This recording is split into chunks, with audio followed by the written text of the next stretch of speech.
Greetings and welcome to another LGR Quickie, and today I would like to take a look at Undertale, a game that you might have seen if you've been paying attention to the gaming news sites and just general hubbub at the end of September, beginning of October of 2015, because this game just sort of came out of nowhere, at least for a lot of people, myself included, and all of a sudden it was at the top of the charts, and people are calling it the best PC game of all time. So what is it about Undertale that makes it such an impressive thing? Because if you just take a look at it, you might think, well, this is a pretty typical looking top-down 8-bit JRPG adventure thingy that just looks like it was made by a dude in Game Maker Studio or something. And well, it was. It was made by one guy, Toby Fox, and he made it in Game Maker Studio. It's obviously taking a lot from the 8-bit Final Fantasy games, and maybe even a bit of Earthbound Mother and Shin Megami, whatever the heck.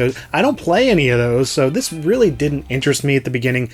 It's a style that I'm not hugely into, but man, I am glad that I took a look at it, because this is one of the most enjoyable, different experiences. There's a big twist as far as how you handle progressing through this adventure. So you play this little androgynous kid, there's a world of monsters and people, but when you come across a monster or a person or just whatever you have to do, some sort of creature to take out, and you would typically do this in your sort of turn-based JRPG sort of fashion, and you can do that. You can just get your weapons and fight them or whatever.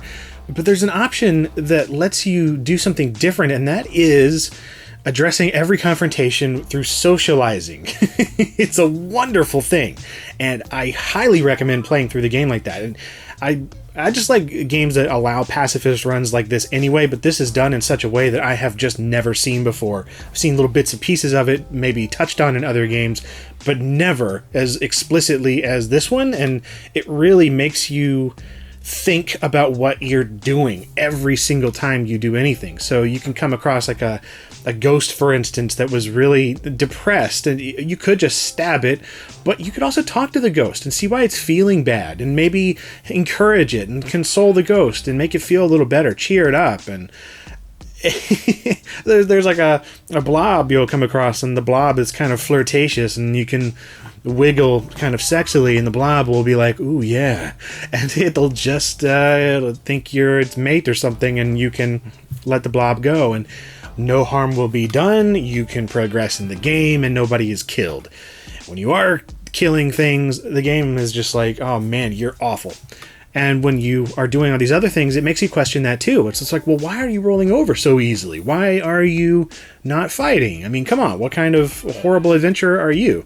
It just turns all of these different tropes and conventions and gameplay mechanics on their head, which is fascinating. It is done in a way that is hugely emotional and impactful, at least to me, because it made me feel like for the dumbest things, there's a dog you come across and he's an armor, and you can pet the dog and give it some treats or whatever, and some different things like that are just like, wow, I don't think of any of these kind of things happening in a game like this, and it's just one little thing after another like that. The little puzzles too that you have, I guess it's more like a bullet hell sort of Toho style shooter thing that goes on when you do a fight, or even just the socializing part of the combat. Every single fight is going to be some different amalgamation of that, so it's not just the talking and everything. You have to do a little bit of dexterity skill kind of challenge as well.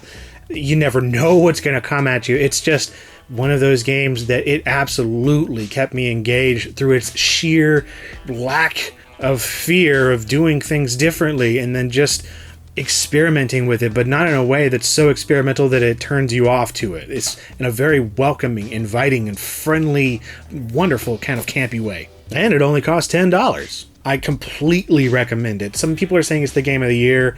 I'm not sure I'd go that far, but it is highly interesting and just so unique and enjoyable.